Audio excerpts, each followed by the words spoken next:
मेरा नाम राजेश है और मैं राजस्थान का रहने वाला हूँ। मैं एक स्टूडेंट हूँ, इसलिए मैं पढ़ाई करने के लिए एक हॉस्टल में रहता था। उस हॉस्टल में मेरे बहुत से फ्रेंड थे।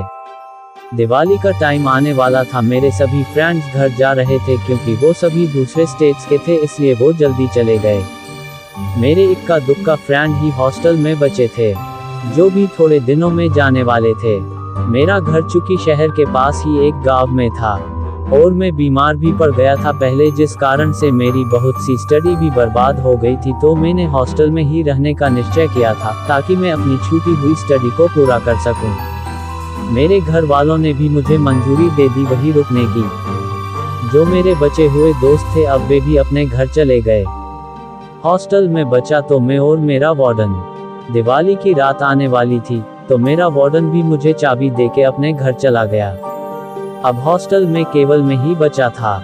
मैं अपनी पढ़ाई करके सोने चला गया। रात के करीब 2 बजे मेरी नींद खुली। मुझे किसी के फुसफुसाने की आवाज़ सुनाई दी, पर हॉस्टल में मेरे अलावा तो कोई भी नहीं था। तो ये आवाज़ कौन कर रहा था? मैं बहुत डर गया। एक तो इस सुनसान हॉस्टल में मेरे अलावा कोई भी नहीं है और ऊपर से आती हुई यह आवाज़।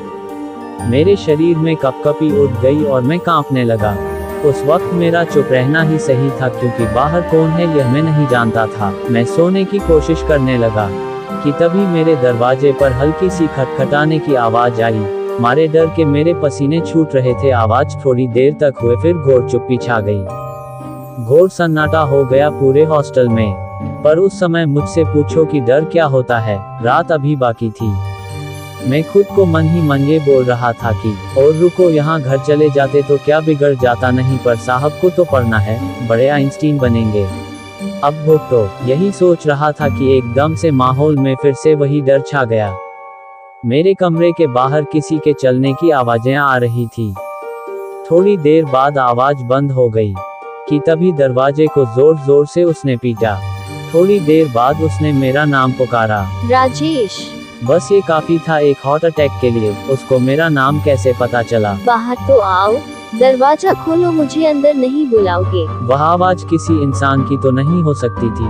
बहुत ही डरावनी आवाज थी।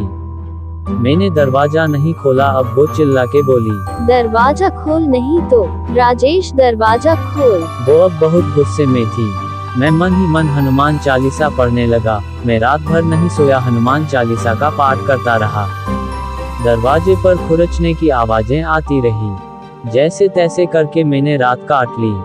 सुबह तक मैं हनुमान चालीसा का पाठ करता रहा। सूर्योदय हो गया था। मैं हिम्मत करके बाहर निकला। वहां कोई नहीं था, पर दरवाजे पर नाखूनों के निशान थे। मैं बस यही सोचता रहा कि अगर मैं बाहर चला जाता तो मेरे साथ क्या होता। मैंने अपने वार्डन को फोन लगाया। कुछ समय बाद वार्डन हॉस्टल में आया। मैंने उसे चाबी दी और कहा मैं अपने घर जा रहा हूँ। मैंने उसे रात का सारा किस्सा सुनाया, पर वो चुप था। उसके चेहरे को देखकर ऐसा लग रहा था कि वो कुछ जानता है। मैंने उसे वो निशान भी दिखाए, पर वो निशान जैसे कभी वहाँ थे ही नहीं। मैं आज तक उस भयानक रात को नहीं भूला। मैंने उस हॉस्टल को छोड़ दिया। मैं बच पाया क्योंकि मेरे साथ वीर हनुमान जी थे। वो कौन था, कहाँ से आया, मैं नहीं जानता।